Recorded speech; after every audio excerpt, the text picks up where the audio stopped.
उर्वशी महाकाव्य लिखा है रामधारी सिंह दिनकर ने। आज हम इसकी भूमिका पढ़ेंगे। इसका इंट्रोडक्शन। पुरूरवा और उर्वशी की कथा कई रूपों में मिलती है और उसकी व्याख्या भी कई प्रकार से की गई है। राजा पुरूरवा सोम वंश के आदि पुरुष हुए हैं। उनकी राजधानी प्रयाग के पास प्रतिष्ठानपुर में थी।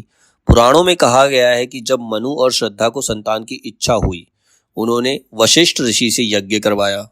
श्रद्धा की मनोकामना थी कि वे कन्या की माता बने, परंतु मनु चाहते थे कि उन्हें पुत्र प्राप्त हो, किंतु इस यज्ञ से कन्या ही उत्पन्न हुई। बाद में मनु की निराशा से द्रवित होकर वशिष्ठ ने उसे पुत्र बना दिया। जो पुत्री हुई थी उसको पुत्र बना दिया। मनु के इस पुत्र का नाम सुदुम्न पड़ा। तो उस पुत्र का नाम क्या पड़ा गया? सुदुम्न। युवा होने पर जब वो सुदुम्न बड़ा हुआ तो एक बार आखेट करते हुए, शिकार करते हुए किसी अभिशप्त वन में जा निकले। मतलब ऐसे वन में चले गए जिसको शाप था, और शापवश वे युवा नर से युवती नारी बन गए। अब वो अभिशिप्त वन में जाकर शिकार कर रहे थे, तो वहां पर उसके शाप की वजह से वो नर से युवती बन गए और उनका नाम ईला हो गया। इसी ईला का प्रेम चंद्रमा के नवयुवक पुत्र बुद्ध से हुआ।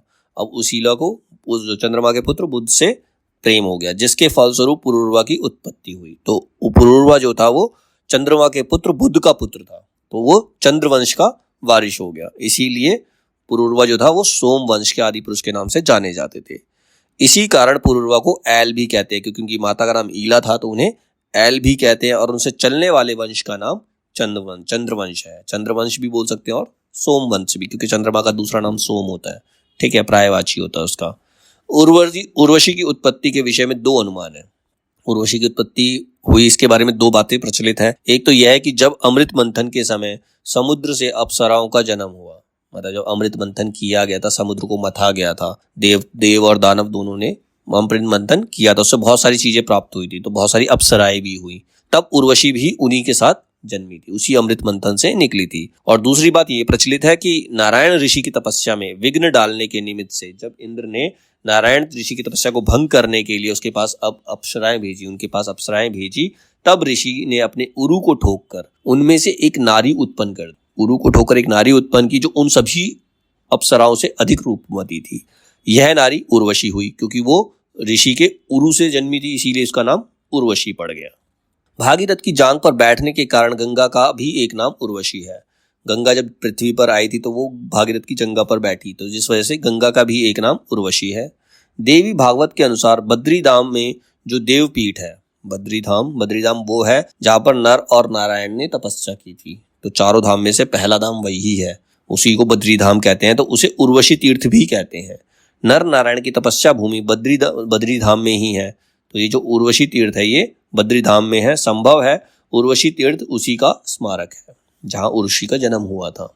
इस कथा का प्राचीनतम उल्लेख ऋग्वेद में मिलता है। अगर सबसे पुराना उल्लेख देखें तो वो ऋग्वेद से प्राप्त होता है, किंतु उस सूक्त से इतना ही विदित है कि उर्वशी पुरूरवा को छोड़कर चली गई थी। अगर हम ऋग्वेद की माने, ऋग्वेद को पढ़े, तो उसमें बस सिर्फ इतना पता चलता है कि उर्वशी जो है पुरूरवा को छोड़कर चली गई थी और विरहोन्मत्त पुरूरवा उनके संधान में थे।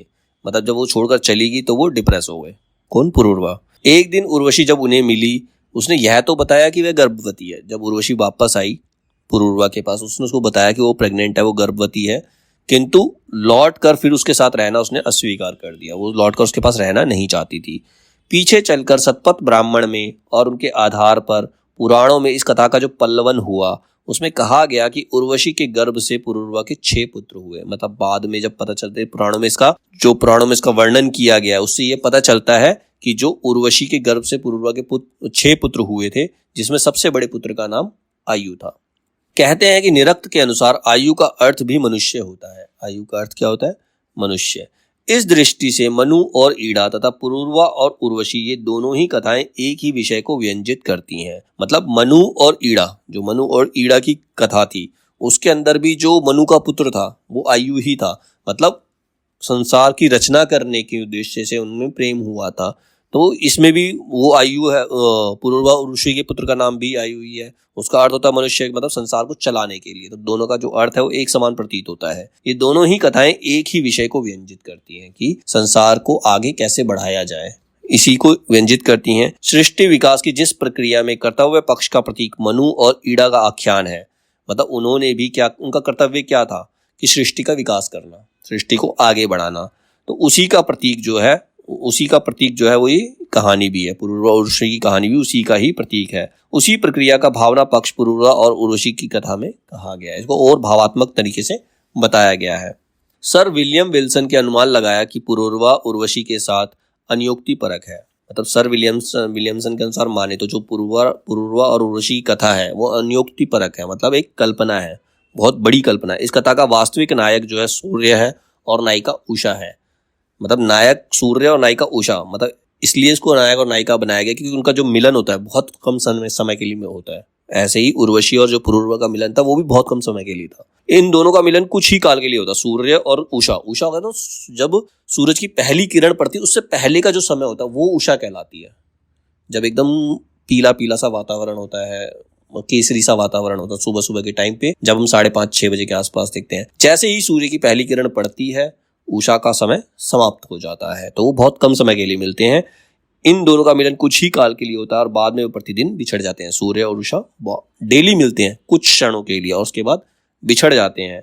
किंतु इस कथा को लेने में वैदिक आख्यान की पुनरावृत्ति अथवा वैदिक प्रसंग का प्रत्यावर्तन मेरा ध्येय नहीं है। मतलब वो वेद नहीं पढ़ाना चाहता, लेखक ने जो कवि महाकाव्य लिखा उसमें वेदों के बारे में वो नहीं बताना चाहता।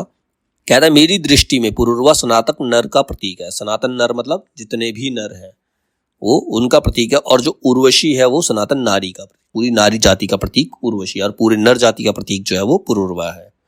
उर्वशी शब्द का कोशगत अर्थ होता है उत्कट अभिलाषा, अपरिमित वासना, इच्छा अथवा कामना। उर्वशी का मतलब अगर डिक्शनरी में ढूंढने जाओगे तो ऐसा लगेगा कि जो मनुष्य के अंदर काम भावना होती है, अभिलाषा होती है, वासना होती है, एक तरह से जो इच्छा कामना होती है, वो उसका अर्थ उर्वशी होता है। ठीक है, उर्वशी के अर्थ ढूंढोगे तो सब में मिलेगा।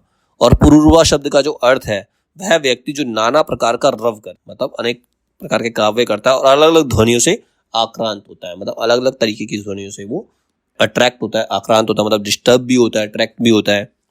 उर्वशी चक्षु, रसना, घ्राण, त्वक तथा स्रोत की कामनाओं का प्रतीक है, और पुरूरवा जो है रूप, रस, गंध, स्पर्श और शब्द से मिलने वाले सुखों से उद्वेलित मनुष्य का प्रतीक है।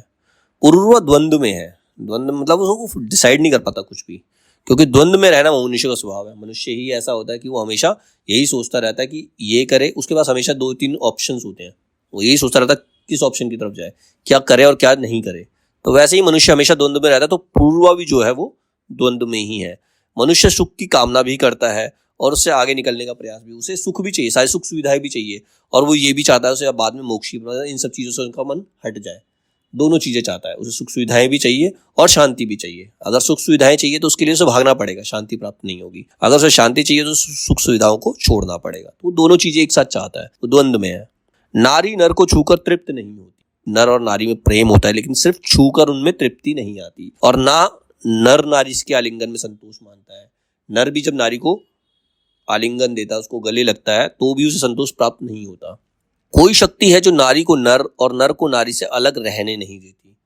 जब वे मिल जाते हैं तब भी उनके भीतर किसी ऐसी तृषा का संचार करती है जिसकी तृप्ति शरीर के धरातल पर अनुपलब्ध है।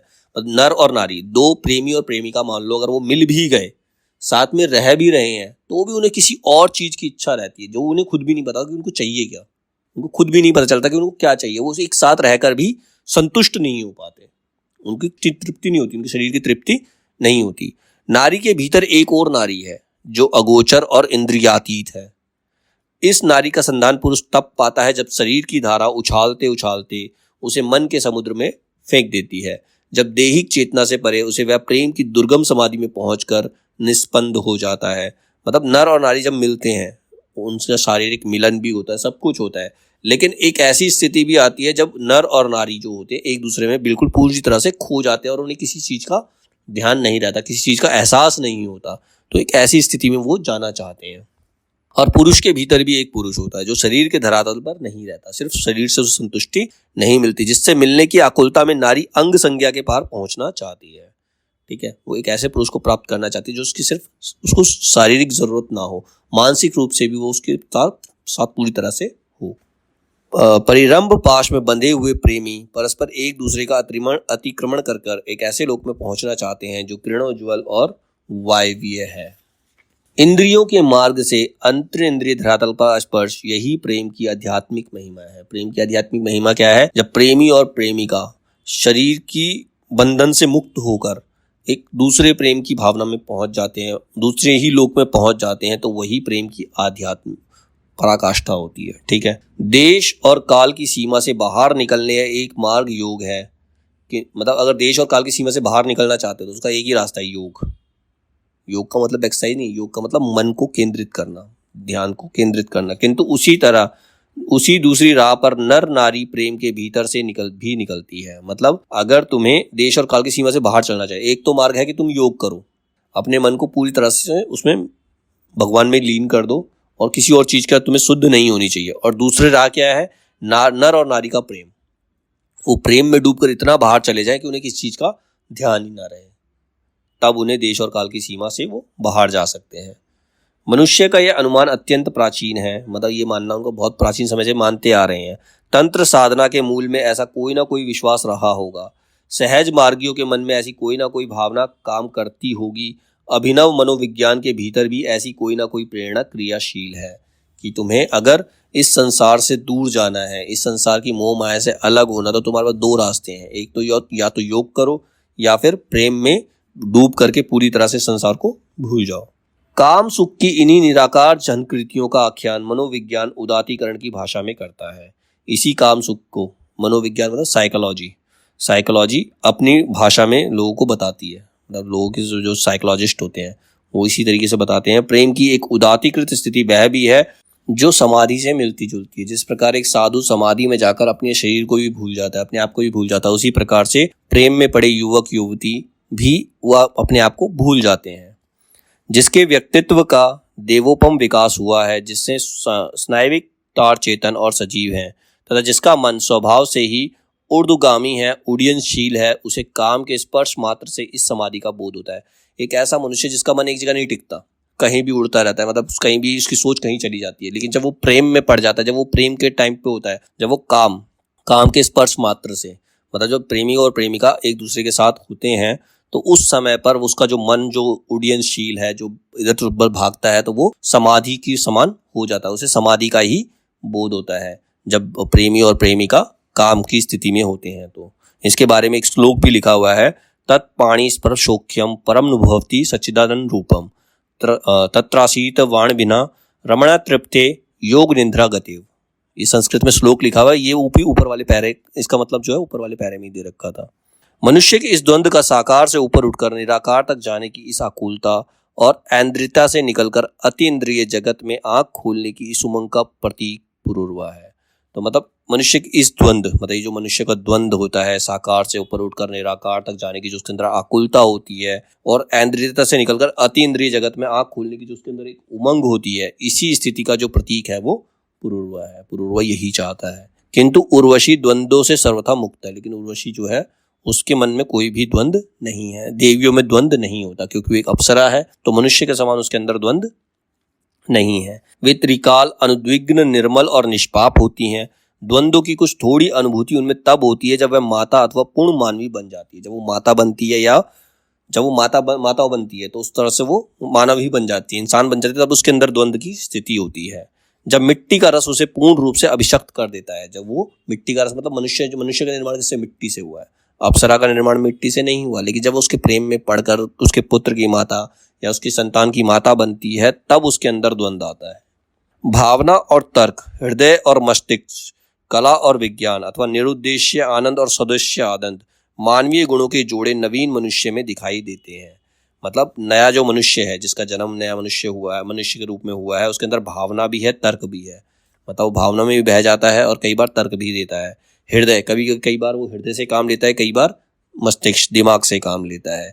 कई बार वो अपनी कला को दिखाता है, कभी विज्ञान से चलता है। कभी उसके अंदर निरुद्देश्य आनंद का मतलब होता है बिना किसी वजह के खुश हो जाना, और एक होता है सौदेश्य साधना, आनंद प्राप्त करने के लिए जो साधना की जाती है। तो मानव के नए जो मानव हैं उनके अंदर ये सभी गुण हैं, और वे प्राचीन मानव को भी दिखाई पड़े थे। मनु और ईड़ा आख्यान तर्क, मस्तिष्क विज्ञान और जीवन की सौदेश्य साधना का आख्यान है। मनु जब ईड़ा से मिलता है तो वो एक प्लानिंग होती है। जब वो श्रद्धा से मिलता है उसमें कोई प्लान नहीं होता वो, लेकिन जब वो ईड़ा से मिलता है तो उन्हें पता है कि हमें संसार का निर्माण करना है, संसार का विकास करना है। ठीक है, तो उनका जो आख्यान है तर्क, मस्तिष्क, विज्ञान और जीवन की सौदेश्य साधना का आख्यान होता है। वह पुरुषार्थ के अर्थ पक्ष को महत्व देता है, किंतु पुरूरवा उर्वशी का आख्यान भावना, हृदय, कला और निरुद्देश्य आनंद की महिमा का आख्यान है। वो आनंद प्राप्त करना चाहते हैं, मतलब ऐसा आनंद प्राप्त करना चाहिए जिसका कोई उद्देश्य ना हो। वे पुरुषार्थ के काम पक्ष का महात्म्य बताता है। जैसे पुरुषार्थ के 3 अंग कहे गए हैं, पुरुषार्थ जो है मनुष्य का जो पुरुषार्थ होता है उसके 3 अंग होते हैं, वैसे ही मनुष्य के आंतरिक व्यक्तित्व के धरातल भी 3 ही है। मनुष्य के सारे व्यक्तित्व, समग्र जीवन का आधार उसकी जैव भावनाओं का धरातल है। यह वह धरातल है जिस पर मनुष्य और पशुओं में भेद नहीं है, और यही धरातल सबसे प्रबल और सबसे प्राचीन है। मनुष्यों को पशुओं से भिन्न करने वाले, मनुष्य और पशु दोनों को अगर डिफरेंस करना तो उसमें बुद्धि और आत्मा के 2 धरातल है। ये जो 2 धरातल है बाद को उत्पन्न हुए हैं। वैसे आत्मा तो पशुओं में भी है, किंतु सत विवेक की शक्ति जो मानवता का प्रधान गुण है वो पशुओं में नहीं होती। मतलब उनके अंदर बुद्धि नहीं होती, पशुओं के अंदर बुद्धि नहीं होती, इंसानों के अंदर होती है। आत्मा दोनों के अंदर है, लेकिन इंसानों के पास दिमाग है और पशुओं के पास दिमाग नहीं है। किंतु मनुष्य ने जिस परिमाण में बुद्धि अर्जित की, उसी परिमाण में उसे सहज प्रवृत्ति की शक्ति को खो दिया। जब उसने बुद्धि प्राप्त की, जब इंसान दिमाग का इस्तेमाल करता है तो उसके अंदर जो सहज प्रवृत्ति होती है, जो ईश्वर से प्राप्त इंस्टिंक्ट, उसका जो इंस्टिंक्ट होता है वो उसकी शक्ति खो देता है, क्योंकि हर चीज को कंपेयर करने लगता है, तो अपनी सोच को खो देता है। कई बार क्या होता है, हमारा इंस्टिंक्ट बहुत सही होता है कि हमें लगता है कि हाँ हमें ये करना चाहिए, लेकिन जब हम सोचने लगते हैं, जब उसको कंपेयर करने लगते हैं, तो हम वो चीज़ नहीं करते। तो जब वो बुद्धि अर्जित करता है, बुद्धि से काम करता है, तो वो अपनी सहज प्रवृत्ति को खो देता है काम करने की। तब भी बुद्धि थोड़ी पशुओं में भी है। बुद्धि जो होती है, पशुओं को सहज प्रवृत्ति तो पशुओं में है, वो दिमाग का इस्तेमाल नहीं करते, उन्हें जो फील होता है वो करते हैं। कभी कभी मनुष्य में भी झलक मारती है। भेद यह है कि पशु का सारा जीवन सहज प्रवृत्ति से चलता है, केवल उसके किनारे किनारे बुद्धि की हल्की झालर विद्यमान है, और मनुष्य के सारे जीवन का आधार बुद्धि है। सहज प्रवृत्ति कभी कभी ही बिजली की तरह उसमें कौन जाती है। कभी कभी मतलब 100 में से कोई एक बार होगा कि वो अपनी इंस्टिंक्ट से काम कर लेगा, नहीं तो हमेशा कंपैरिजन करेगा, बुद्धि का इस्तेमाल करेगा, ये सही है या गलत है, हर चीज में तोल मोल करेगा। तो मनुष्य हमेशा वैसा ही होता है। लेकिन जो पशु होते हैं वो हमेशा अपनी इंस्टिंक्ट से काम करते हैं, इंस्टिंक्ट से ही काम करते हैं। वो बुद्धि का इस्तेमाल तो कब कोई जानवर को जब हम सिखाते तब वो बुद्धि का इस्तेमाल करता है, जब उनको ट्रेंड करते हैं, जब उनको हम ट्रेंड करते हैं तब वो बुद्धि का इस्तेमाल करते हैं, उससे पहले नहीं करते। तब भी मनुष्य का सर्वोत्तम काव्य, सर्वोच्च दर्शन और विज्ञान के आशातीत आविष्कार, ये सब के सब समबुद्धि के संकेतिक होते हैं, जो बहुत कुछ सहज प्रवृत्ति के ही समान है। अर्थ और काम, ये जैव धरातल के पुरुषार्थ हैं। अर्थ और काम, अर्थ मतलब पैसा, काम मतलब जो उसके अंदर इंटेंशन होती है। किंतु धर्म का जन्म आत्मा के धरातल पर होता है। धर्म जो होता है आत्मा से उत्पन्न होता है। बुद्धि इन दोनों धरातलों की सेविका है। बुद्धि जो है केवल अर्थ और काम के लिए काम करती है। मनुष्य के दो ही उद्देश्य होते हैं, तो पैसा कमाना और दूसरा प्रेम प्राप्त करना।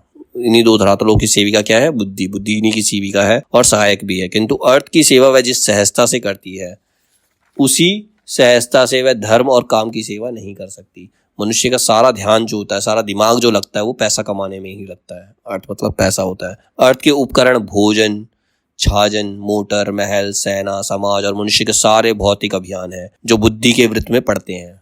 मतलब बुद्धि में हमारे सिर्फ यही रहता है, हमें घर बनाना है, हमें कार चाहिए, हमें जो राजा महाराजा होते थे अपनी सेना बनाने में लगे होते थे, और समाज में अपना रुतबा चाहते हैं। मनुष्य सारे इन्हीं सब चीजों में लगा रहता है। किंतु काम के अंग जो हैं, काम जो है मनुष्य के अंदर जो काम है, वो अंग कला, सुरुचि, सौंदर्य बोध और प्रेम है। किसी के सौंदर्य से प्रभावित होना, किसी से प्रेम हो जाना, ये काम के अंग है। ठीक है, जो मुख्यतः समबुद्धि के संकेतिक होते हैं।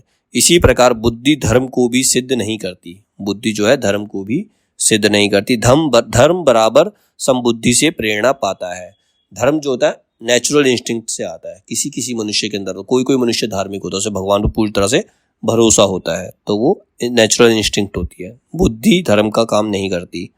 धर्म का जन्म आत्मा के धरातल पर होता है, किंतु सार्थकता उसकी तब है जब वह जैव धरातल पर आकर हमारे आचरणों को प्रभावित करे। मतलब धर्म जो होता है हमारी आत्मा से जन्म लेता है, लेकिन वो साकार कब होता है? उसका मतलब तभी है जब हम उस धर्म के अकॉर्डिंग अपना आचरण करें, अपने जो सारे काम है उस धर्म के अकॉर्डिंग करें, अपने अंदर वो चीजें लेकर आए। कला, सुरुचि, सौंदर्य बोध और प्रेम, इनका जन्म जैव धरातल पर होता है, किंतु सार्थकता उनकी तब सिद्ध होती है जब वे ऊपर उठकर आत्मा के धरातल को स्पर्श करते हैं। मतलब किसी के सौंदर्य से प्रभावित होना, ये तो नेचुरल है, कोई भी मनुष्य होता है, लेकिन प्रेम वो तब है जब वो आत्मा से ऊपर उठकर पूरी तरह उसमें डूब जाए, तब वो प्रेम है। अदरवाइज वो प्रेम नहीं है, सिर्फ एक अट्रैक्शन बनकर रह जाती है। साहित्य के 9 मूल भावों में से साहित्य के 9 मूल भाव हैं जिनको लेकर साहित्य की रचना की गई है। उसमें पहला है रति। रति सौंदर्य का प्रतीक है। क्रोध, भय और घृणा, ये मूल भाव भैंस में भी होते हैं। ये जो मूल भाव है भैंस में भी होते हैं, किंतु पशुओं में जो भाव अनपढ़ और कुरूप है, मनुष्य में आकर वे अनेक रूप रंगों में बदलकर निस्सीम हो गए हैं, क्योंकि मनुष्य में बुद्धि और कल्पना की शक्ति है जो पशुओं में नहीं है। पशुओं में जो प्रेरणा ऋतु धर्म से एकाकार है, मनुष्य में वह ऋतु धर्म का बंधन नहीं मानती। अब पशुओं में क्या होता है, वो भी काम वासना से लिप्त होते हैं, वो भी संभोग करते हैं, लेकिन वो ऋतुओं से, मौसम के अनुसार करते हैं। मोर करता है, मोर अपने मौसम में करते हैं। मतलब उनको ये नहीं कि वो एक दूसरे से अट्रैक्ट हो गया और वो संभोग करने लगे, उनके अंदर ऐसा नहीं होता, वो ऋतु के अकॉर्डिंग करते हैं। लेकिन मनुष्य के अंदर इसका कोई बंधन नहीं है, वो कभी भी प्रेम कर सकते हैं, कभी भी संभोग कर सकते हैं। ठीक है ना, वह जो पशु है ना, वह प्रजा सृष्टि की सीमा पर समाप्त होती है। काम शक्ति पशु जगत में आवश्यकता और उपयोग की सीमा में है। जो काम शक्ति है, जो पशु जो होते हैं संभोग करते हैं, वो उनकी जरूरत होती है, लेकिन एक लिमिटेड जरूरत है, वो उसके लिए कुछ भी गलत नहीं करते। लेकिन मनुष्य में आकर वह एक ऐसे आनंद का कारण बन गई है जो निष्प्रयोजन, निस्सीम और निरुद्देश्य है। मतलब बिना किसी उद्देश्य के उन्हें संभोग करना है। ठीक है, वे नित्य नए नए पुलकों की रचना करती है, नई नई कल्पनाओं को जन्म देती है और मनुष्य को नित्य नवीन स्फूर्णों में अनुप्राणित रखती है। मतलब नई नई चीज सोच सोच कर मनुष्य अट्रैक्ट होता रहता है, अपने मन पे खुश होता रहता है। यह सच है कि काम के क्षेत्र में पशुओं को जो स्वाधीनता प्राप्त है वह मनुष्यों को नहीं है। पशुओं को जब जरूरत होगी, जब टाइम होगा, तभी वो संभोग करेंगे, लेकिन मनुष्य ऐसा नहीं कर पाता, वो अपने आप को कंट्रोल नहीं कर पाता। किंतु काम जन्य स्फूर्णों, प्रेरणाओं और सुखों का जो अनंत व्यापी प्रसार मनुष्य में है, वह कल्पनाहीन जंतुओं में नहीं हो सकता। वो उसको उतना एंजॉय नहीं कर सकते जितना कि मनुष्य कर सकते हैं। और मनुष्य में भी जो लोग पशुता से जितनी दूर है, वे काम के सूक्ष्म सुखों का स्वाद उतना ही अधिक जानते हैं। कुछ तो क्या होते हैं, जानवरी होते हैं पूरी तरह से। ठीक है, उनके अंदर भावना नहीं होती, तो जो उस पशुता से दूर है वही उस काम का सुख प्राप्त कर सकते हैं, उसी के स्वाद को वो जानते हैं। काम जन्य प्रेरणाओं की व्याप्तियां सभ्यता और संस्कृति के भीतर बहुत दूर तक पहुंची है। यदि कोई युवक किसी युवती को प्रशंसा की आंखों से देख ले, तो दूसरे ही दिन उस युवती के हाव भाव बदलने लगते हैं। कोई युवक, कोई व्यक्ति अगर कोई लड़का अगर किसी लड़की की प्रशंसा कर दे, तो क्या होता है, अगले दिन उसके हाव भाव, उसका ड्रेसिंग सेंस वगैरह सब चेंज होने लगता है। उसे पोशाक और प्रसाधन में नवीनता की आवश्यकता अनुभूत होने लगती है। उसे लगता है कि हाँ, वो किसी को उससे कोई ना कोई अट्रैक्ट हुआ, तो अपने आप को चेंज करने की कोशिश करने लगती है।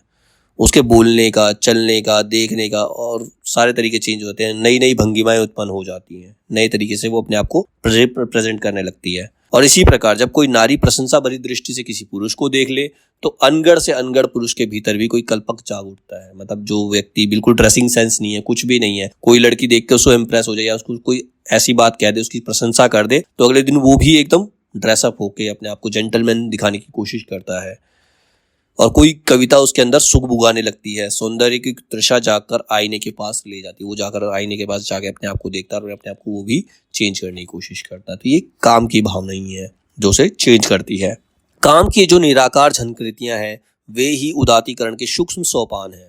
त्वचाएं स्पर्श के द्वारा सुंदरता का जो परिचय प्राप्त करती है, वह अधूरा और अपूर्ण होता है। जब किसी को स्पर्श करके जो भी सुंदरता का परिचय प्राप्त हो, वो पूर्ण नहीं होता, पूरा नहीं होता। पूर्णता पर तब पहुंचता है जब हम सौंदर्य के निधि ध्यासन अथवा समाधि में होते हैं। समाधि मतलब जब हम पूरी तरह से किसी को महसूस करते हैं, पूरी तरह से किसी को जानते हैं। ठीक है, आंख बंद करके भी हम उसका रूप अपनी आंखों में देख सकते हैं, तभी वो प्रेम होता है।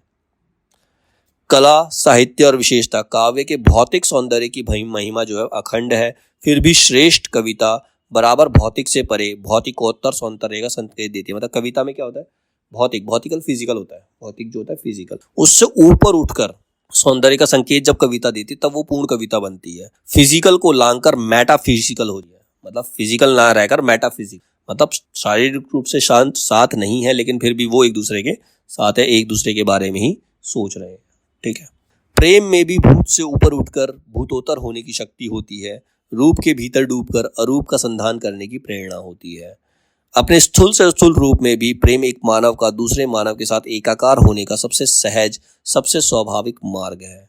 मतलब रूप से प्रभावित ना होकर बिल्कुल एक दूसरे के प्रेम में डूबकर, जब वो एक दूसरे का स्पर्श करते हैं, एक दूसरे में डूब जाते हैं, तो वही प्रेम का सबसे स्वाभाविक मार्ग होता है, किंतु विकसित और उदात हो जाने पर वह मनुष्य को बहुत कुछ वही शीतलता प्रदान करता है जो धर्म का अवदान। एक जो साधु होता है तो पूरी तरह से भक्ति में डूब जाता है, पूरी तरह से भगवान में डूब जाता है, तो जो उसे शीतलता प्राप्त होती है। उसी प्रकार से जब युवक और युवती आपस में प्रेम करते हैं, वो एक दूसरे में डूब जाते हैं और किसी चीज का उनको ध्यान नहीं रहता। जब बुद्धि का प्रयोग करना वो बंद कर देते हैं, प्रेम में डूबकर बुद्धि का प्रयोग करना बंद कर देते हैं, तो उन्हें वही शीतलता प्राप्त होती है जो एक साधु को होती है भक्ति में डूबकर, जो धर्म का अवदान है।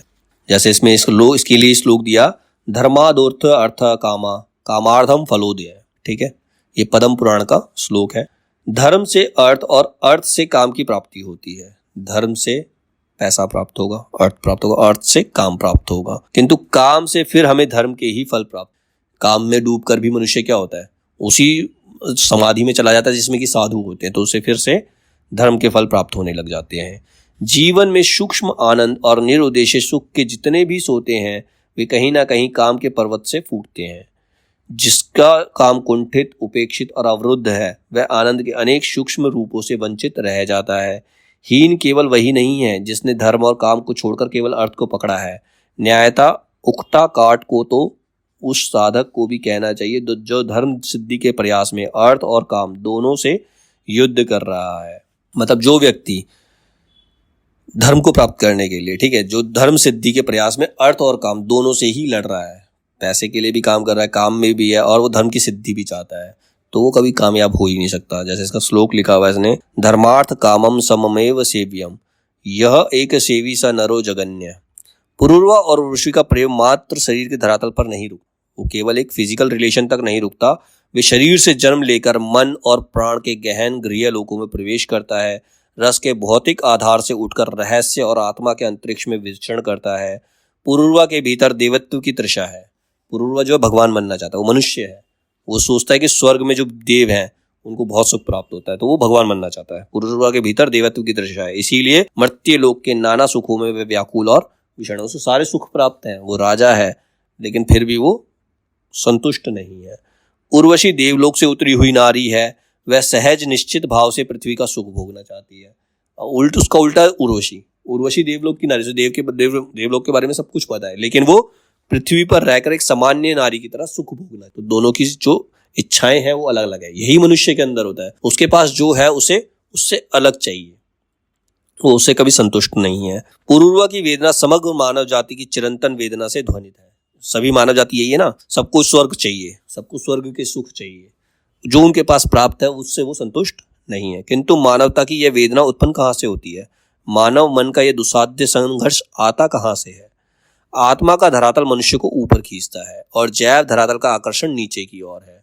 मतलब आत्मा का धरातल मनुष्य ज्यादा चाहता है ऊपर, लेकिन जो जैव धरातल है वो ऊपर जो देव हैं उनको नीचे लाना चाहता है, नीचे की तरफ अट्रैक्ट करता है। मनुष्य जब पशुओं से अलग होने लगा, यह वेदना तभी से उसके साथ हो गई।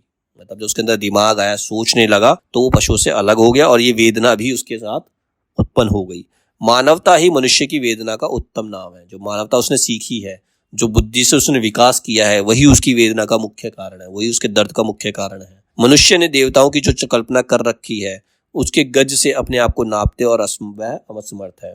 उन्होंने जो देवता की कल्पना कर रखी है, देवताओं को तो सब कुछ प्राप्त है, अप्सराएं हैं, वहां पर सारी सुख सुविधाएं हैं, तो जब उससे अपने आप को वो कंपेयर करने लगते हैं तो वो दुखी हो जाते हैं। यही मनुष्य का आचरण होता है। जब अपने से ऊपर किसी को देखते हैं, उसकी सैलरी इतनी है, उसका इतना है, तो उसको देखकर वो जब अपने आप को कंपेयर करते हैं तो उनके अंदर दुख का भाव आता है, वो असंतुष्ट होने लगते हैं। यदि मनुष्य अपनी गर्दन तानकर मस्तक से नक्षत्रों को छूने का प्रयास करे तो उसके पांव जमीन से उखड़ जाते हैं। जब वो ऊपर की तरफ देखे, ऊपर जाना चाहता है, तो जमीन पर पांव नहीं रहते, वह वायु में निस्सहाय उड़ने वाला पत्ता बन जाता है और वो पत्ता कभी ना कभी आकर वापस जमीन पर ही गिरता है। और यदि वह पांव जमाकर धरती पर खड़ा रहे तो अपने मस्तक से वह नक्षत्र तो क्या सामान्य वृक्षों के मोली को भी नहीं छू सकता। अगर वो जमीन से अपने पैर नहीं हटाए तो तारों को तो क्या, वो पेड़ के पत्तों को भी नहीं छू। ठीक है, मनुष्य की कल्पना का देवता वह है जो जल में उतरने पर भी जल में नहीं भीगता। उसकी कल्पना तो वह देवता वो होता है।